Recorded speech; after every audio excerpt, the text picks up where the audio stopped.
बकरा ईद आ रही है और साथ आ गया है पाकिस्तान का सबसे महंगा सीजन, महंगे जानवर, भीड़ लगी मंडी सीन्स और कुर्बानी का जुनून। मगर सवाल यहाँ आता है कि ये एक इबादत तो है, लेकिन मौजूदा हालात को देखते हुए ये सिर्फ लोगों का जाती शौक, शो ऑफ और बिजनेस रह गया है। दोस्तों, हम सब जानते हैं बकरा ईद का असल नाम है ईद उल अज़हा, जिसका मतलब होता है सैक्रिफिकेशन की ईद। ये वो दिन है जब हजरत इब्राहिम अलैहिस्सलाम ने अल्लाह का हुक्म मानकर अपने बेटे को कुर्बान कर देने का इरादा किया और फिर अल्लाह ने अपनी रहमत दिखाते हुए उनकी जगह एक दुम्बा भेज दिया। ये कुर्बानी हर साल पूरी दुनिया के मुसलमान करते हैं, लेकिन पाकिस्तान में इसका स्केल कुछ और ही है। एक रिपोर्ट के मुताबिक 2023 में सिर्फ पाकिस्तान में ईद उल अज़हा के दौरान तकरीबन 329 बिलियन की कुर्बानी हुई थी।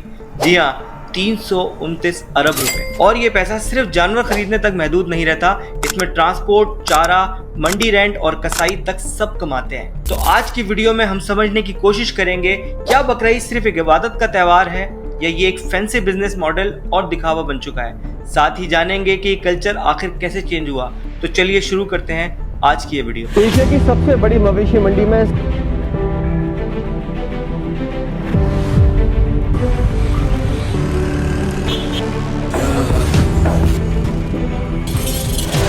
आपने सोशल मीडिया पर जरूर देखा होगा एक बकरा जिसका नाम सुल्तान है। कीमत 1 करोड़ रुपए, या एक बुल जिसकी गर्दन पर सोने की चेन लटक रही है और लोग कहते हैं माशाल्लाह सिर्फ इबादत के लिए लिया है। तो क्या ये वाकई इबादत है? बकरा ईद इस्लाम का दूसरा बड़ा त्योहार है। इस दिन मुसलमान हजरत इब्राहिम अलैहिस्सलाम की सुन्नत को जिंदा करते हैं। इस कुर्बानी का असली मकसद है तस्लीम और रजा, यानी अपने रब के हुक्म के सामने झुक जाना।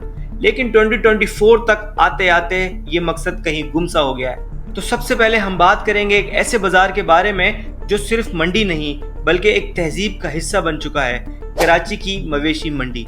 इसका आगाज हुआ 1980s के आसपास सोराब गोड के नजदीक। पहले ये छोटा सा लाइव स्टॉक बाजार हुआ करता था, लेकिन धीरे धीरे ये कराची की जान बन गया। जानवरों के साथ साथ पूरा शहर जिंदा हो जाता था। दूर दूर से लोग अपने बकरे, बैल और ऊंट लेकर आते थे। लोकल इकोनॉमी में जबरदस्त बूस्ट आता था। Transport, food stall, security jobs, सब कुछ। एक एस्टीमेट के मुताबिक 2025 से 2015 के दौरान सोराब गोड मंडी में रोजाना करोड़ों का कारोबार होता था। जानवरों का टोटल नंबर कभी कभार 7 लाख तक पहुंच जाता था और इसे कराची में नहीं दुनिया की फेमस मंडी कहा जाता था। एक वक्त में एशिया की सबसे बड़ी कैटल मंडी कहलाई जाती थी। सोराब गोड के गोल्डन डेज में प्राइवेट वीआईपी टेंट लगते थे। इंपोर्टेड जानवर स्पेशली ऑस्ट्रेलिया, अफ्रीका और अफगानिस्तान से आने लगे। सेलिब्रिटीज बकरे और बैल खरीदने आते थे, फुल मीडिया कवरेज के साथ। और सबसे जबरदस्त चीज, प्राइस वॉर। हर कोई चाहता था कि उसके पास महंगे से महंगा और सबसे खूबसूरत जानवर हो। एक टाइम आया कि जब एक बुल जिसका नाम बादशाह था 27 लाख रुपए में ऑफर हुआ था और लोग हैरान रह गए। अब आप देखें, बादशाह ये कुर्बानी के लिए? मेरे हिसाब से तो नहीं। तो टॉपिक पे वापस आते हैं। 2024 के बाद ट्रैफिक, सैनिटेशन और सिक्योरिटी इश्यूज की वजह से सोराब गोड मंडी वाली जगह पर मंडी लगना बंद हो गई और अब ये नॉर्दर्न बाईपास पर शिफ्ट हो चुकी है। लेकिन शहर से दूर होने की वजह से बहुत सी छोटी छोटी मंडी शहर के अंदर ही लगने लगी और ये भी एक अहम वजह है जानवरों की कीमतों में इजाफा होने का। जमील मेमन सोसाइटी एक proper cattle farm society establish हुई, जहां ब्रांड्स ने अपने फार्म हाउस खोले, एक्स्ट्राऑर्डिनरी जानवर और भरपूर ब्रांडिंग के साथ। मार्केटिंग वीडियोस सोशल मीडिया पर आने लगी और यहाँ लिटरली जानवरों का रैम वॉक होता है, जिसमें जानवरों को बेतहाशा चमकाया जाता है और इस सब से कीमतों में लाखों का फर्क आ गया। लेकिन बात यहाँ ये आ जाती है, ये जानवर और कहीं से नहीं बल्कि वही पुरानी मंडी और गांव से लाते हैं जो लोग पहले डायरेक्ट ले लिया करते थे। इसी वजह से अब तो मंडी में भी व्यापारी रेट्स बढ़ाकर कहते हैं यही चीज कैटल फार्म में और ज्यादा रेट्स में मिलती है। और यहाँ पिसता है वो आम आदमी जो जानवर खरीदने के लिए बहुत मुश्किल से अपना बजट बनाता है। हर साल कुछ बकरे और बैल वायरल हो जाते हैं। 2023 में जमील मेमन के कैटल फार्म का बुल सुल्तान, जिसकी कीमत थी 70 लाख रुपए, उसके साथ सेल्फी लेना एक स्टेटस सिंबल बन गया। डिजाइनर जानवर, artificial horns, mehndi, branding, collars, ये सब कुर्बानी का हिस्सा बन गई हैं। तो मेरा यहाँ ये सवाल है, अगर जानवर सिर्फ अल्लाह के लिए कुर्बान करना है तो लोग इतना शो ऑफ क्यों कर रहे हैं? कुर्बानी एक इबादत है, लेकिन जब इसमें बिजनेस आ जाए तो पिक्चर कुछ और बन जाती है। हर साल पाकिस्तान में तकरीबन 6.8 मिलियन जानवर कुर्बान किए जाते हैं। 2023 में इनकी टोटल एस्टिमेटेड वैल्यू ₹500 बिलियन थी। यस, 500 अरब रुपए। ये ईद एक मल्टी बिलियन रुपीस का इकोनॉमिकल इवेंट बन चुका है और जब पैसा होता है तो शो ऑफ भी होता है। अब आप इस वीडियो को देखिए। इसके 85 मांगे जा रहे हैं। 75 ये 75 की एक है, देखना इसमें 75 में है ही क्या। किस तरह 10-12 साल पहले जानवर की कीमतें थी और इस वीडियो को देखिए आज ये कीमतें कहां पहुंच चुकी हैं। माशाल्लाह पूरे 10 लाख रुपए का बछड़ा बता रहा है। दांतों में क्या बताया आपने? दांतों में 4।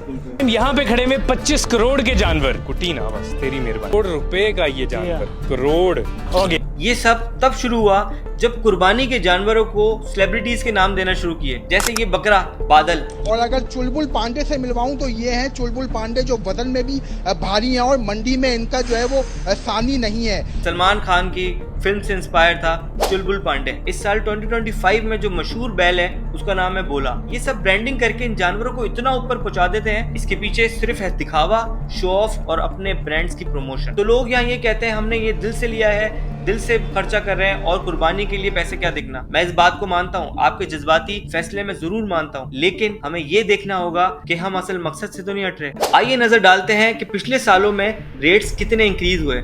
ये आपके सामने जो चार्ट है, 2018 में जो बैल 55,000 का था वो 2019 में 62 का, फिर 2020 में 72, 2021 में 81,000। इस तरह करते हुए 2024 तक पहुंचते हुए वही बैल जो 55,000 रुपए में मिलता था आज 1,23,000 रुपए में एस्टिमेटेड मिलता है। लेकिन इन्फ्लेशन के बावजूद लोग हर कोशिश करते हैं अपने घर के आगे जानवर लाने की, बल्कि और महंगा जानवर लेना अपनी ईगो का मसला बना चुके हैं। अब सिटी वाइज देखा जाए तो कराची में 2023 की ईद पर 100 बिलियन की कुर्बानी हुई। लाहौर में ये अमाउंट 75 बिलियन थी। रावलपिंडी और इस्लामाबाद में मिलकर ये अमाउंट 35 बिलियन थी। और छोटी छोटी सिटीज में अब ब्रांडेड फार्म हाउस डिजाइनर जानवर का क्रेज बढ़ता जा रहा है, लेकिन सबसे आगे इस चीज में कराची रहता है। मैं आपसे पूछता हूँ कि क्या ये सब इबादत है या फिर रिलीजन का कमर्शियल पैकेज? जब इनसे सवाल करो तो ये कहते हैं कराची में जानवर पालने का खर्चा बहुत होता है और इसीलिए महंगा बेचना पड़ता है। लेकिन सवाल यहाँ ये है कि आखिर क्यों आपने इतनी महंगी जगहों पर जानवर पाले, क्यों आपने इतने लग्जरियस फार्म हाउस बनाए जहाँ ग्लैमर के साथ रैम बॉक्स होते हैं? ये सब मार्केटिंग और अट्रैक्शन के लिए है, जिसमें लोगों को असल मकसद से हटाया जा रहा है और एक शो ऑफ गेम में लगा दिया है। और वो यूट्यूबर्स और व्लॉगर जो हर साल सिर्फ व्यूज के लिए जा जाके व्यापारियों के पास खड़े होते हैं, झूठी कीमतें बताते हैं और आम लोग जब वहां पहुंचते हैं तो सिर्फ धोखा खाते हैं। ये व्लॉगर्स अपने व्यूज के लिए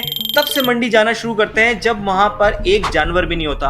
हर जानवर की अनलोडिंग के 1000 ऑफ व्यूज होते हैं, लेकिन इस सब से बेचने वाले लोगों के दिमाग में क्लियर हो जाता है कि demand is very high, they can sell their animals at their own demand. अच्छा, एक और बात जिस पे नजर डाल सकते हैं, कोविड के बाद ऑनलाइन कुर्बानी का रुझान बढ़ा। हालात ऐसे हैं कि लोग चाहते हैं इबादत भी हो जाए और उनके कपड़े गंदे भी ना हो। एप्स जैसे कुर्बानी ऐप और अलखिदमत की सर्विसेज सब पॉपुलर हो रही हैं, लेकिन यहाँ ऐसी एलीट क्लास के लिए प्रीमियम कट्स, वीआईपी गोश्त और डिलीवरी विद दुआ पैकेज अवेलेबल है। ये सब सुनने में भी कितना बुरा लगता है। कुर्बानी सिर्फ गोश्त का नाम नहीं, ये है अपनी ईगो की कुर्बानी, अपने नफ्स का गला काटना। लेकिन जब कुर्बानी इंस्टाग्राम रील्स, टिकटॉक फिल्टर्स और सेल्फी कैप्शन तक सिमट जाए तो शायद वक्त आ गया है अपने आप से पूछने का, बकरा ईद इबादत है या ये एक सिर्फ दिखावा? अगर आपको ये वीडियो पसंद आई हो तो लाइक कीजिए, शेयर कीजिए और कमेंट्स में जरूर बताएं आपके नजदीक बकरा ईद का असल मकसद क्या है। मैं हूं आपका होस्ट नुमान सुहेल और मिलते हैं आपसे किसी और वीडियो में एक और नए टॉपिक के साथ। तब तक के लिए खुदा हाफिज।